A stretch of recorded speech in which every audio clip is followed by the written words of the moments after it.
Hey guys, if you like sports and you're a fan of Michael Franzese, the most famous mob boss on YouTube, then you're going to love what we have planned. In a once-in-a-lifetime event, join us in the $2 Sports Club for an uncensored interview with the Mafia Don himself, where you get to ask the questions. That's right, any question you want. So right now you're probably thinking, what the heck is the $2 Sports Club?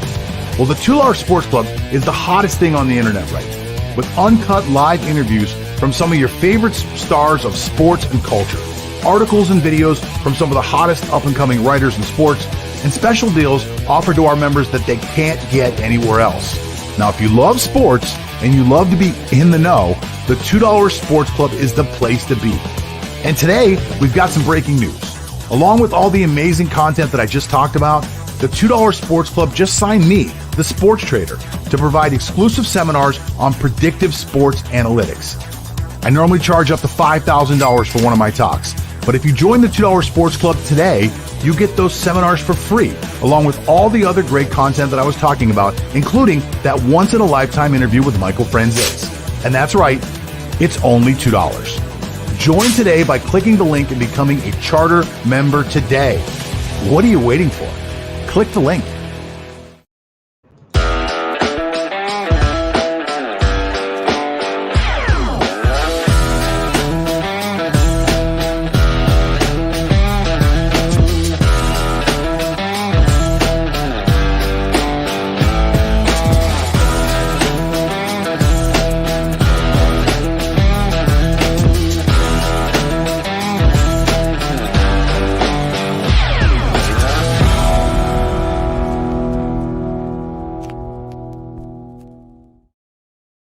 That's it, just like that, we're live. How you like that, huh?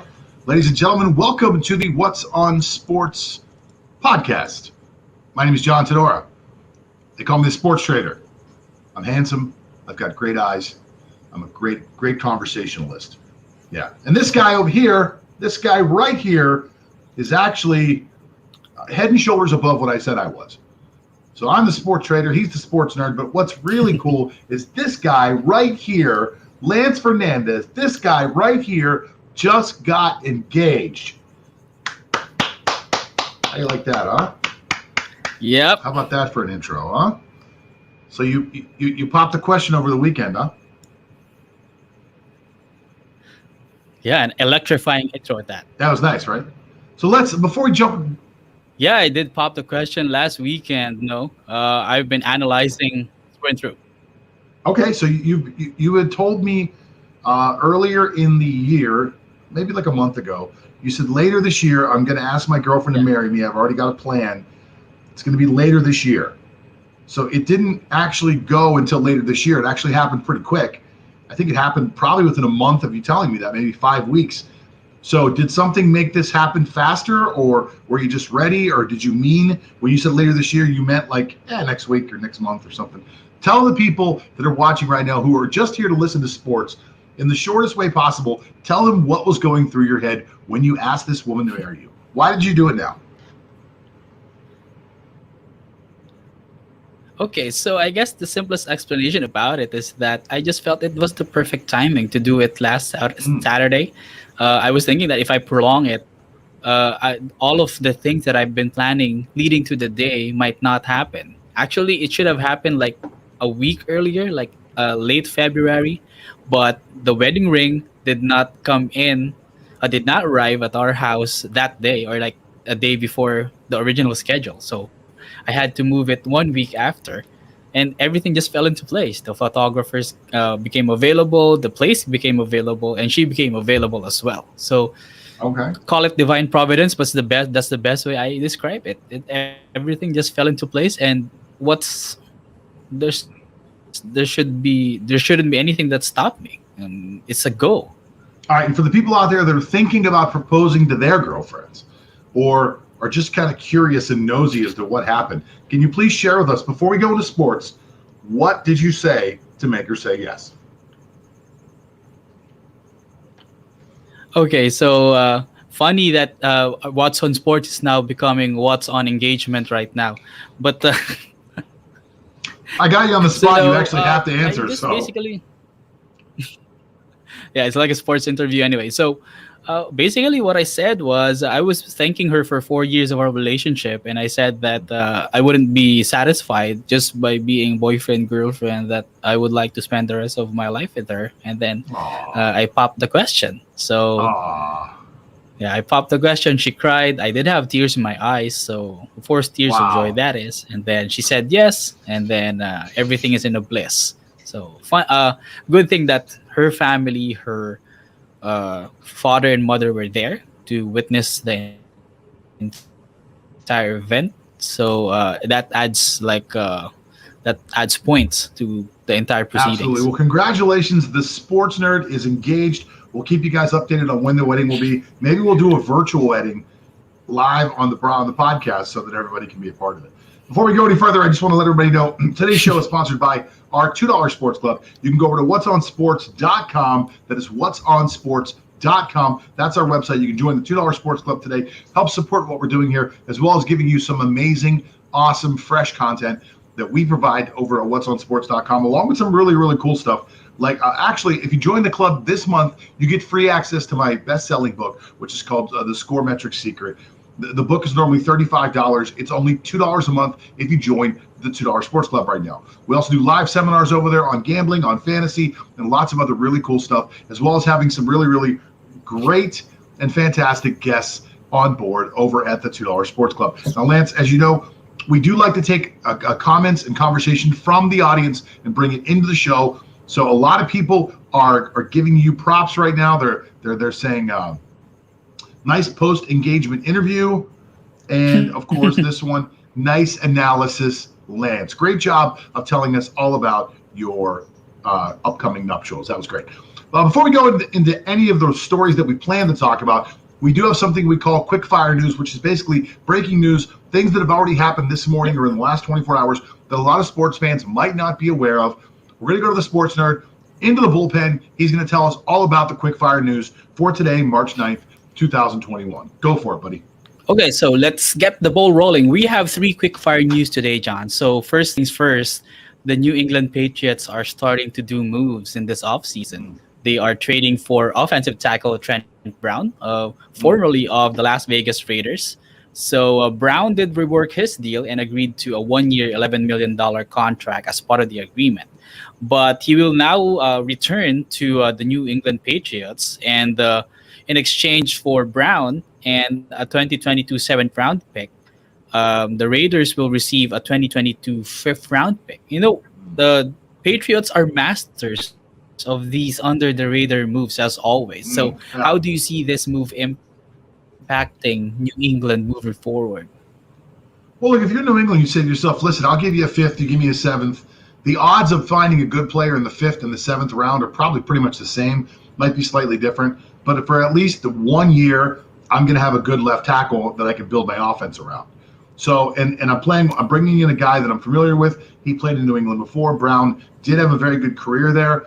He cashed in by going to the Raiders. The Raiders have not signed good free agents. I mean, look at Brown. They just let go of Mike Williams. There are a few guys that they signed, gave big money to, that have all been let go now. So whatever happened there, to me, this is part of the story of like, okay, this is a nice move by the Patriots, but this is kind of telling us that Mike Mayock did not make good moves when he first came to the Raiders, or the moves he made were not taken advantage of by John Gruden. That has not been a great administration since they've come there. They've struggled to build a team. They had a lot of salary cap when they first got there, which is one of the great parts about that job, but they have not made the great moves. So when I look at it now, I'm thinking to myself, well, you tried to go in, and we're going to talk about this later on too. Teams that go in and spend a lot of money in free agency and how it actually pans out for them. You go in, you spend a lot of money, and you come out with almost nothing now. All the money they spent in 2019 is almost gone. It's almost off their books. They've almost cleared all those players off. They've got cap hits everywhere from a lot of those guys. And when I look at it, I say to myself, at some point, the media is going to start to feast on them. And they haven't done it yet. The national media has given the Raiders a pass because Mike Mayock was on the NFL Network, one of my favorite analysts on there, if I'm being completely honest. I thought he was great on television. John Gruden was on Monday Night Football, one of my favorite Monday Night Football guys of all time. John Gruden, I thought he was great in the booth. Neither guy has made a great transition back into football. and this is being on display with the trade of the left tackle Brown today. And that's how I look at it. I look at it less of a success of the Patriots and more of so far what has been a cataclysmic failure in the front office and the coaching positions at the Raiders. Yeah, for all the greatness that Mayock and Gruden had in the television booth, they haven't really translated it onto building a team. And the Raiders, honestly, for the past 2 seasons, they haven't really gained rapid strides with Mayock and John Gruden in tow. And in contrary, the Patriots, for some reason, they're just a shocking franchise as always. They still won 7 games last season, despite a lot of opt-outs and just possibly the weakest receiving core in the league last season, but they still had 7 games. They just have the ability to pinpoint which players they need to the smallest detail. And possibly this move, though under the radar, they see it benefiting them or blessing them tenfold because they know that the exact profile of a Trent Brown would fit their offensive line, would fit what they want to do. And that's why the Patriots, for the better of 2 decades, have been the benchmark of greatness in the NFL. They had a down season last year, and I see them bouncing back, maybe not to the best of their abilities, but possibly a winning record again in 2021. That's not impossible. And this is just the first move in the series of moves that they will do before and during the draft days. Yeah, I see a lot more moves coming up for the Patriots. They have a lot of cap space, although $10 million does eat into a lot of it. Last I looked, I believe they had $62 million in cap space, $11 million gone now, so I believe that puts them at $52 million, which is still a lot of money. But before we move on to the next topic, I'll just make the point of you see things like this happen a lot, and I think you're going to see a lot more things like this happen in the offseason. And what I'm talking about is players returning to teams that they used to play for because they know the coach, they know the system, they know the neighborhoods, they know the area, they're comfortable there, they can make a home there and be happy. And coaches know the players. So in a year when you really can't have players come in and visit and get to know players and you have to get to know them through Zoom calls, sometimes it's better to deal with the devil you know than the devil that you don't. So I think that a lot of money is going to be spent on players that have played someplace before, were let go from someplace, and those guys are going to go home. I think this is the first of many moves that you're going to see like this, especially for coaches that have been there for a long time. Your Mike Tomlins, the Bill Belichick's, anybody who's been at a coaching position for a long time that's had an experience with a player, maybe as far back as 3, 4, even 5 years ago. If you know the player, you're going to feel a lot more comfortable bringing him in because you're not going to have time to visit with him. What else was going on today on the quick fire news?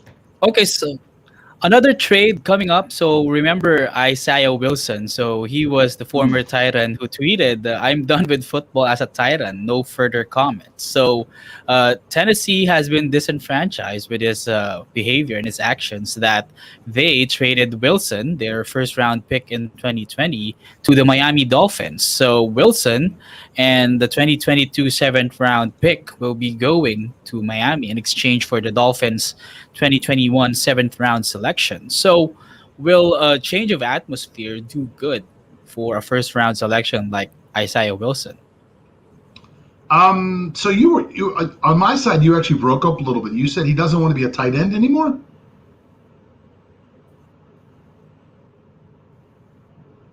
Hello? No, he's an offensive lineman. No further comment. So that's what he said. That's a weird tweet. So look, he's an offensive tackle. I believe if my memory serves me right, I'm a pretty big draftnik. I believe he played at Georgia. So he comes in after 1 year. What did they give up for him? A seventh rounder? So Wilson and a 2022 seventh round pick will be going to Miami. So Miami will in turn in exchange for their 2021 seventh round pick. So they just swap seventh round picks and they get a first round. Look, if you're Miami, this is well worth it. I don't know how much of that contract is guaranteed, but the way rookie contracts are normally structured, they're normally structured with a huge signing bonus. So I don't know what the cap hit is to get rid of Isaiah Wilson, but this guy's been look. I did a little research when I saw the trade yesterday, and I was not overly familiar with Isaiah Wilson, to be quite honest with you. I remember him being drafted. I wasn't sure about his pro career. It did seem like a weird thing for me that he got let go like that, and that the trade was so weird the way it was structured, like they almost got nothing. I just wanted to make sure I understood it correctly. I thought maybe you had some different information, but the way it works is Wilson will be signed to a $20 million contract, of which he'll get $8 million up front. So if he leaves, it's a huge cap hit, and it's a cheap player for the next 2 years for the Dolphins. So it's almost worth it for the Dolphins to take a flyer on this and take a shot at it. Maybe this guy becomes your left tackle, your right tackle. Maybe he slides inside to guard. I don't know. To me, this is a great move for the Dolphins. Worth it to take a shot at a guy like this. Maybe a change in atmosphere, maybe a change in where he's at would help him a little bit, become a little more focused. I will say that Miami's really not the place for that to happen. I lived in Miami for a long time. There are a lot of extracurricular activities there. There are a lot of things that you can go and do in Miami that will distract you away from football. So I wish the young man a lot of good luck. I think that what we're seeing, though, is the way these contracts are structured now. You look at a guy like Dwayne Haskins or Isaiah Wilson. These guys are good. These guys are rich before they ever play a down of football. You're getting $6, $7, $8 million in cash before you ever play a down of football. If you're smart, you buy a house or you invest in someplace you want to live, and the rest of it goes into some investment that earns you maybe, especially now with the markets the way they are, 8, 10, 15% on your money, and you live like a king. You live off the interest of your money for a very, very long time while you continue to make money in the NFL. So maybe there's no motivation for Wilson to be a good citizen anymore. Maybe there's no motivation for him to I don't know. I don't know what I don't want to really say what the problem is, because I'm not overly familiar with what it is he's done wrong.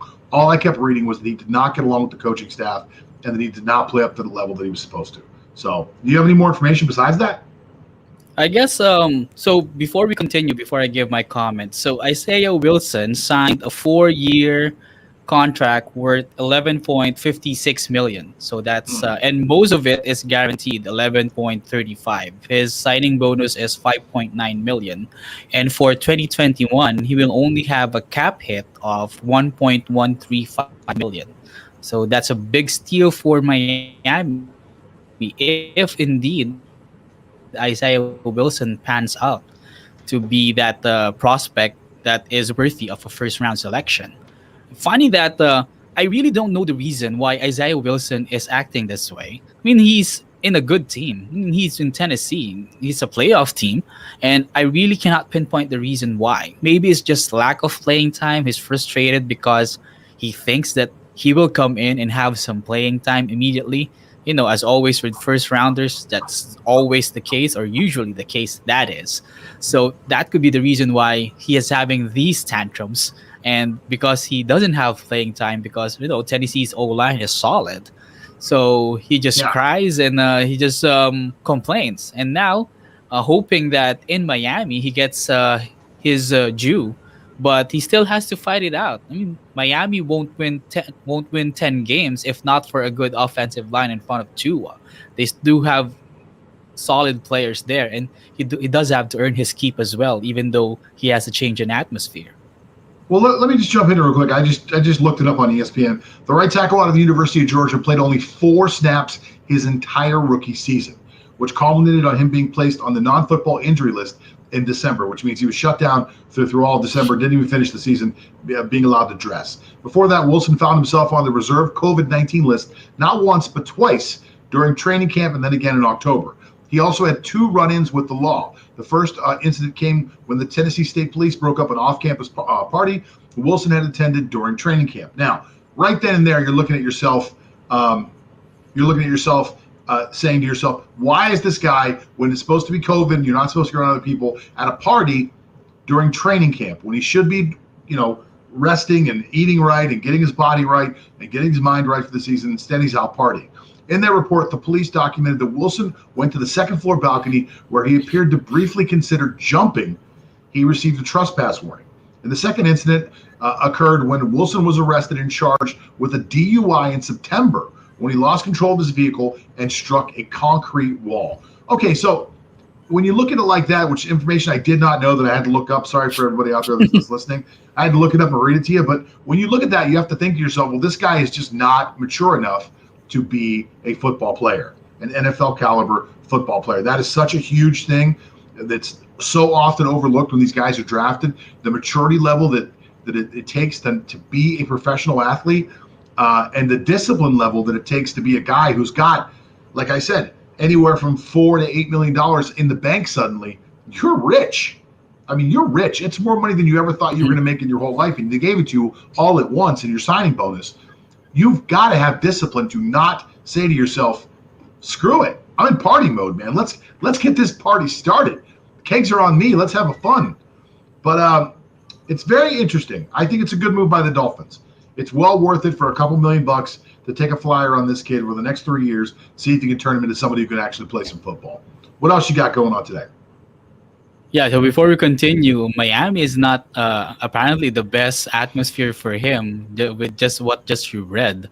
I mean, he's a party goer, and Miami is like the party capital of the United States or whatsoever. So let's see if he can discipline himself with this new atmosphere, or if the team will be in his reins. All right, what else? Okay, so moving forward, so Rod Woodson, Hall of Famer, used to play for your favorite team, the Pittsburgh Steelers. Yeah. So he had a guesting in this radio station, 93.7 The Fan, and he had something to say about free agent Juju Smith-Schuster. So I will quote the entire statement from Rod Woodson. Quote, "I would not bring Juju back. I love his personality. You give him that kind of money, which is $16 million, you're saying he's a number one wide receiver. He's not. I think someone is going to overpay him. He cannot run every route on the route tree." So what do you think about Rod Woodson's statements about Juju Smith-Schuster? Well, first of all, just on a personal note, I love Rod Woodson. I think Rod Woodson is one of the best NFL analysts of all time. I used to love every time that guy talked. It felt like it came from a place of true common sense, and of course, a lifelong of this experience as an NFL cornerback, and then a safety, and then he coached for a while. Rod Woodson, to me, is absolutely brilliant football mind. It is amazing that no one has put that guy to work, especially in the television landscape, or even on the internet landscape. He is just fantastic, in my opinion. And I respect his opinion. Almost everything he says, I kind of agree with him. And in this case, I'm actually on Rod Woodson's side 1,000%. I like Juju Smith-Schuster. As a person, I think he seems like an okay guy. To me, he seems like an overly produced person, and I think as time goes on, that will become more and more of an issue.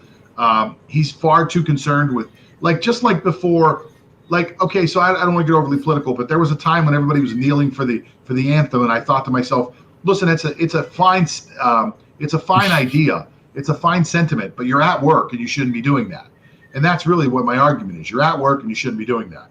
And I look at Juju Smith-Schuster going out in before a game starts and recording TikTok dances and making clips for his Instagram and doing all these things that are just not appropriate while you're at work. You're being paid by someone to do a job. So while you're at that job, do that job. Don't take the time that while you're doing that job to also focus on another job that you have. To me, you're cheating your employer when you do that. Along with the fact that you're bringing an unwanted amount of attention to you, which really is not something that people need. The other team doesn't need extra motivation. That's why they want to beat you so badly. So to me, those are all bad things. But if you want to talk about Juju's actual play, I think Juju Smith-Schuster is a fantastic slot receiver, and which makes him a number 2 or number 3 guy on a team, really. He's got good hands. He'll get you the extra yards when he makes the catch, but he's not fast enough to beat anybody. He doesn't run incredible routes. He has not learned the nuances of the game that way. And to me, he's just a very good player and not a great player. He won't be back in Pittsburgh because the projected salary that I saw for him, I believe, is $16.2 million, and he is not worth that amount of money. A player that you're going to pay $16 million, 12, 14, 15, 16, anywhere in that number has got to be an incredible difference maker. If he's a wide receiver, he's got to be someone that scares the hell out of defensive backs and insists and makes it so that when you split him wide, they have to bring a safety out of the box instead of safety deep, so he's respected with double coverage. And Juju Smith-Schuster is not that player. He just isn't. Anybody that pays him that much, and I think it'll be the Jets, if anybody that pays him that much is just completely and totally out of their mind.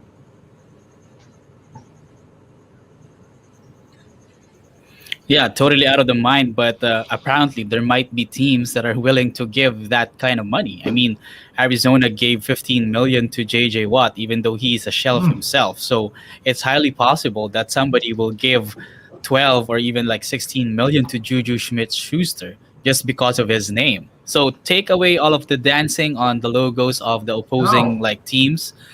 Uh, Juju Smith Schuster was at his best, and I will rest my case here. He was at his best with Antonio Brown on the other side. So he yeah, benefited a lot with an Antonio Brown on the other side. So apparently, last season, he did not have that luxury because AB was yes, already with Tampa Bay.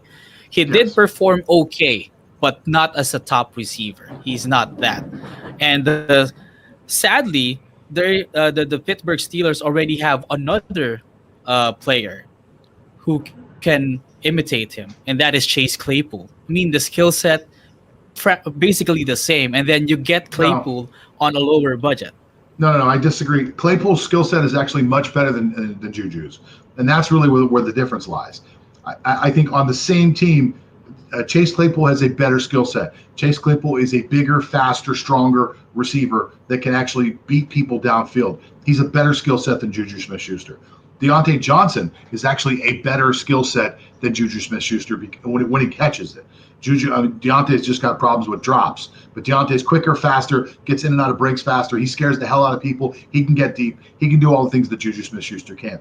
And quite honestly, there's another kid on the Steelers roster by the name of James Washington, who hasn't really gotten a chance to play but will. And James Washington, to me, may be the most complete receiver that the Steelers have. James Washington does everything and does it really, really well. And he's got that same kind of like man strength that Juju Smith-Schuster has.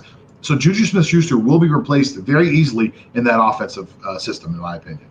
And it's going to be a whole new offense. It's going to spread things out. Matt Canada came in, new offensive coordinator. To me, listen, again, I like Juju Smith-Schuster. Let somebody else take on that salary, go somewhere, and overpay him to do whatever it is he's going to do. All right, let's move on to a couple different topics here because we're already cruising into this.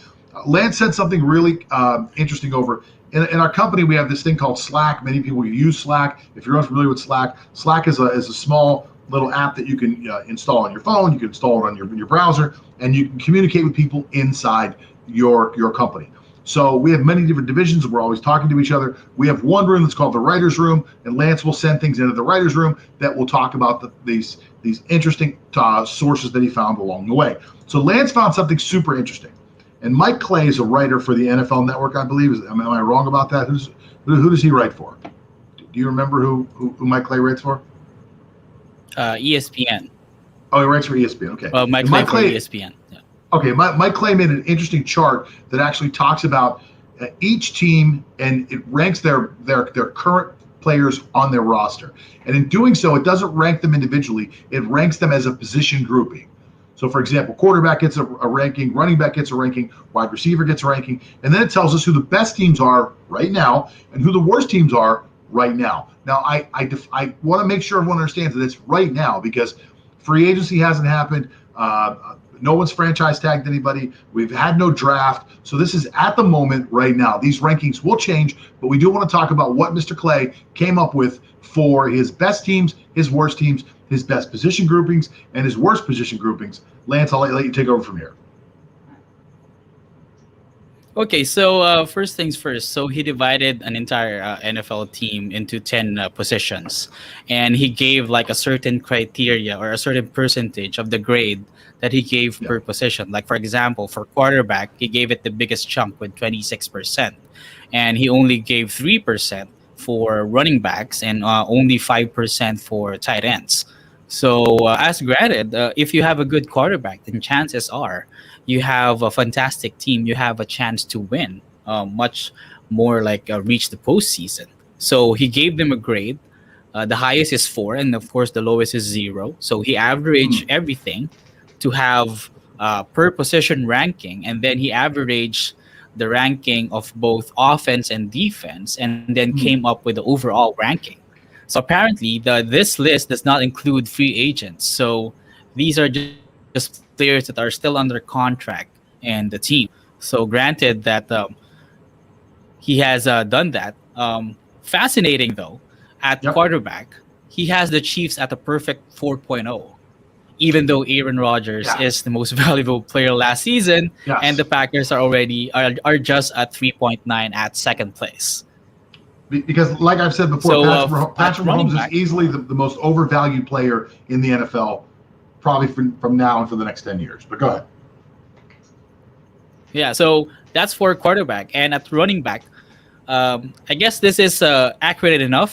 He had the Cleveland Browns at number one at a perfect four. Of course, they have backfield duo of Kareem Hunt and Nick Chubb powering that backfield. And coming in at second is the Minnesota Vikings. Of course, they have a Dalvin Cook. And number three for running backs is the New York Giants. So that's an interesting case for running backs. It's very interesting, and actually very, very interesting. Totally, especially the Giants part. I guess they're giving Saquon a lot of extra points, saying he's gonna come back 100% healthy, right? Yeah, I guess so. Yeah, granted that he's still under contract, so they still factor in the talent of Saquon Barkley onto the team. So at wide receiver, the Bills have. The Cowboys actually have the best record. Yeah, that makes So sense. they have a perfect 4.0. But the beauty of this chart, though, is that if you're a general manager, or if you're building a team somewhat, you see you see the spots where you're already good at. Yeah. So you see where you are strongest, you see where you are weakest, and if you follow this chart that Mike Clay did, general managers will have a keen sense of where do they need to invest money, where do they need to invest draft picks, or where do they need to bolster their team. So if they get a green mark for that position, so chances are we have a fairly good receiving core, we have a fairly good backfield tandem here. So if they get green there, but if it's red, like for example, the Eagles, even though Jalen Hurts showed some promise, they are still ranked at 1.3. So they still needs improvement on that part. So that's the beauty of this chart. So overall, John, it's still the Packers who got the highest grade at 2.9. The Chiefs come in at second, and total team grade. You're yes, talking about total team grade. yeah, So factored in, yes, total team grade. So factored in all positions, everyone that is signed to them. So not including free agents. So the Packers are number one, 2.9. The Chiefs are number two, 2.8. And this is where it gets interesting because the Seahawks are at number three, despite low grades in their offensive line. They have 2.7. The Ravens come in at number four, 2.6, tied with the Browns, 2.6. And then the Bills, the Buccaneers, and the Rams are all tied at 2.5. So basically, it's those are all playoff teams. So bottom line, if you're a playoff team, you just have to have good players in every aspect of the field. All you need is just one good player, I guess, much less two, in every aspect of the field for you to be able to compete in the NFL. Yeah, but listen. Let me tell you something. I have a lot of respect for the guys who write for ESPN. I have a lot of respect for a lot of guys who do a lot of the things that they do out there. But this list is garbage, in my opinion.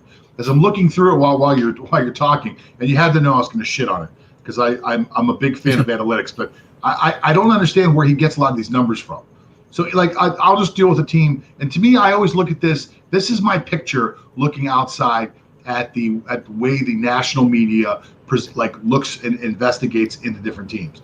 So I follow my own team very well, and I'm a Pittsburgh Steelers fan.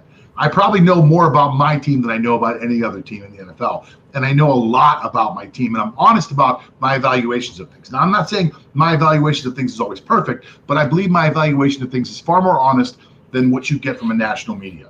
And sometimes it's far more honest than what you get from actual Steeler fans. For example, recently in one of these groups I belong to on Facebook, a guy goes into the group and he says, well, the Steelers are terrible at managing their own players. Look at what happened with Antonio Brown and Le'Veon Bell. They couldn't even manage that situation, and they both left. And then You never heard a peep from them anywhere else because they went and coaches knew how to handle them. Well, that guy who made that comment is a fucking moron, because Antonio Brown went to the next team he went to, literally got thrown off the team before he ever played a game, got cut, then went to another team, excuse me, where he lied to the organization, played one game and got cut. So that's nonsense. Le'Veon Bell was never a locker room problem. He was never a discipline problem. He was a contract issue. And he couldn't figure out his contract between the front office and him. Had nothing to do with coaches, had nothing to do with Ben Roethlisberger. That's complete and total nonsense. So now why am I bringing that up? I'm bringing that up because when you look at just the rankings that they gave the Steelers, and overall they give the Steelers a pretty good ranking, 2.4. So they're in your top 10. But when you look at the ranking, they only give their quarterback 2.0. Well, that's nonsense. That is nonsense. They give their receivers only 3.0. Again, nonsense. Offensive line, 0.6. Okay, maybe, because their offensive line isn't very good. Defensive line is a perfect 4.0. They've only got 2 of their 3 starters signed. So how do you get a perfect when you've only got 2 of your 3 starters signed? The other guy that might be a starter this year, I guess, would be Isaiah Buggs. He was a 6th-round draft choice last year, who didn't play very well last year. So how do we know that he's the guy that's going to bring this up to 4.0? How do you get that to be a 4.0? You move over and you look at the edge rushers, 3.5. Well, that's a really good score, except for the fact that you got T.J. Watt on one side, and we don't even know who's going to be on the other side. So 3.5 is too high. You look at their inside linebackers. Inside linebacker is too low. It's only 2.1. They've got 2 very good starters there. Cornerback, 3.1. Okay, maybe. Safety, 3.6. Nonsense. Minkah Fitzpatrick is one of the best safeties in the league right now, but the kid who plays next to him is awful. So why 3.6? So just looking at my own team, I can see how badly he has scored things based strictly and totally off of reputation. You didn't go back and watch the film last year to see how Ben Roethlisberger actually played. You didn't watch Game 17 to see that Mason Rudolph was leaps and bounds better than he was the year before, making him actually a pretty decent backup at this point, in my opinion. You didn't look at the fact that while Minkah Fitzpatrick might be a great safety, the guy who plays next to him is awful. You didn't look at the fact that you only have 2 of your 3 defensive linemen that are actually coming back next year, so you're actually missing a third of your team. So how do you give him a perfect 4.0? When I look at this, I just think to myself, this is a guy who basically did these rankings based off of reading other people's work instead of doing it himself. And that upsets me more than anything in the world. And I know I just went on a big rant again, and I'm sorry, but every time I see something like this, it bothers me. Because these people are supposed to be experts, and they haven't done the work to dig deep inside of a franchise to actually see how good a team really is. So they can really. Some of these numbers are too low, some of these numbers are too high. It's totally wrong, and I'm just analyzing one line of data, and I know that if that one line of data is wrong, the rest is probably wrong too. Sorry to Mike Clay out there. I just shit on you completely. Hey, let's actually change topics, because I hate when I do that. That's always such a negative vibe. Today's the day. Today's the day when a lot of players are going to find out that they've been franchise tagged. So the way the rule works, and I'll explain it, and then you can break it down for everybody. The way the rule works is that by the 9th of March, 2021, if you want to franchise tag a player, you have to have franchised him by the end of the day. So by the end of the evening tonight, you've got to franchise the player. If you don't franchise people by today, then you are basically saying you're a free agent, go out and see what you're worth. There's a caveat to this. There is a small caveat to this. In years past, teams have already known what the salary cap was going to be, and then were able to figure out if they could franchise tag somebody. This year, for some reason, unbeknownst to anybody, we have no idea what the actual salary cap is yet. Somebody is still trying to figure out what the salary cap is for the upcoming year as we head into the franchise tag, and we're 6 or 7 days away from free agency starting. We have no idea what teams are going to be able to spend. But as of right now, we know who's been franchised, and we have an idea who may be franchised throughout the rest of the day. And Lance has got the list. Let's hear it. Okay, so granted that we don't know the actual salary cap yet, 3 teams have already designated their franchise tags to some of their key players. So we're going to start with the Washington football team, and they have given the franchise tag to All-Pro, first-team All-Pro offensive lineman guard Brandon Scherf. So that franchise tag is expected to be around $18.03 million for 1 year. Christ. And that could still adjust granted on what the final salary cap value is. So it could go up or it could slightly go down. So of course, the main reason usually for franchise tags is that something did not go well with contract negotiations, and Brandon Scherf is no exception. So they have been trying to sign him to an extension, but for some reason they just couldn't agree, especially with the fact that Scherf and his party is floating the fact that he is one of the all-pro offensive linemen. So they are putting that card outside to Washington that they are demanding more money because of that distinction. So with no agreement for a long-term contract, so Washington just gave the franchise tag to Brandon Scherf. Yeah, what I heard was that he was asking for 4 years, $75 million. And that is just too much money for an interior lineman. It just is. I mean, you can't give somebody that kind of money who plays off one offensive lineman's position, especially not when you really look at the difference. Look at like Pro Football Focus. They've done this huge service of creating these PFF grades. And when you look at somebody's PFF grade, and let's just say, I don't know Scher's grade exactly because I've looked before, but let's just say his grade's a 90 and there's a guy who's an 80. Well, the difference in play between an 80 and 90 is really not that big of a difference. It's very minuscule when you look at it on a play-by-play basis. So especially at the offensive line position. So when you look at it like that and you look at the difference of, hey, I can get a guy who's an 80 for $6 million a year or $7 million a year, or I can get this guy who's a 90 for $18 million a year at a position that is not an impact position on the offensive line. It's very hard to swallow that. But if you don't have a solution and you have cap space, you're oftentimes willing to spend that $18 million for 1 year just so you don't have a big hole in your line. So I don't know. That's a lot of money to me. That is a lot of money for 1 year. Yeah, I guess they're betting. The Washington is betting on themselves. It's like they're having another audition for Brandon Scherf if he can sustain that All-Pro quality type of play. So I've just done research right now, and Scherf's grade, PFF grade for 2020 is 86.3. So he is ranked third among all qualifying right guards behind Wyatt Teller and Zach Martin. All right, so he's actually third of all qualifying right guards. So he's not the third best guard in the league. He's the third best right guard. And that in itself is right actually guard, a big it's a big difference as well. Look, that's a lot of money. You asked me why I couldn't. I think it's just because you want to hold the player for a year while you figure it out. If you have the cap space, why not? Pittsburgh did it last year with Bud Dupree. They realized there was probably no chance they could afford to sign Bud Dupree to a long-term deal. They signed him for a 1 year last year. They signed him for the franchise. He played exceptionally well. He did get hurt, so that is the dangers of the franchise tag because Bud had no future money guaranteed. It was only last year's money guaranteed.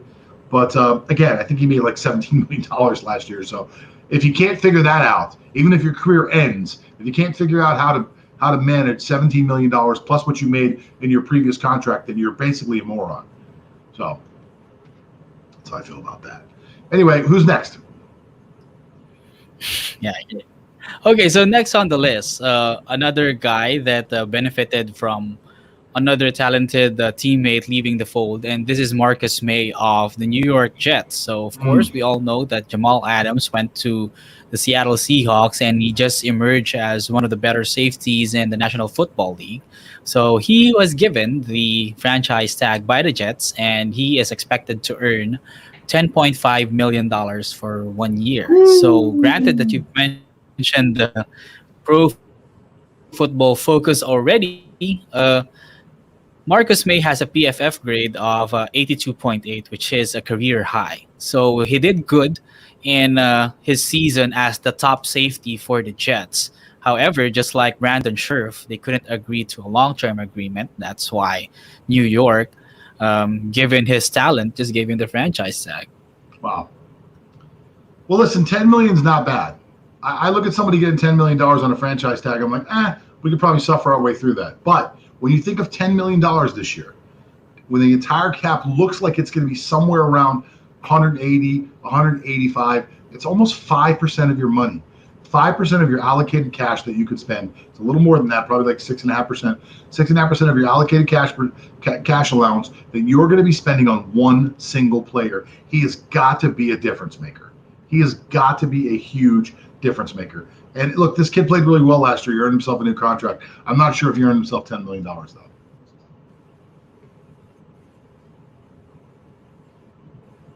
And there's a gap like you didn't hear me. Hey, buddy, you hear me out there?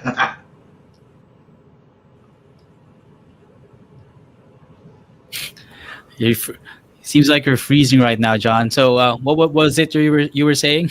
Sorry.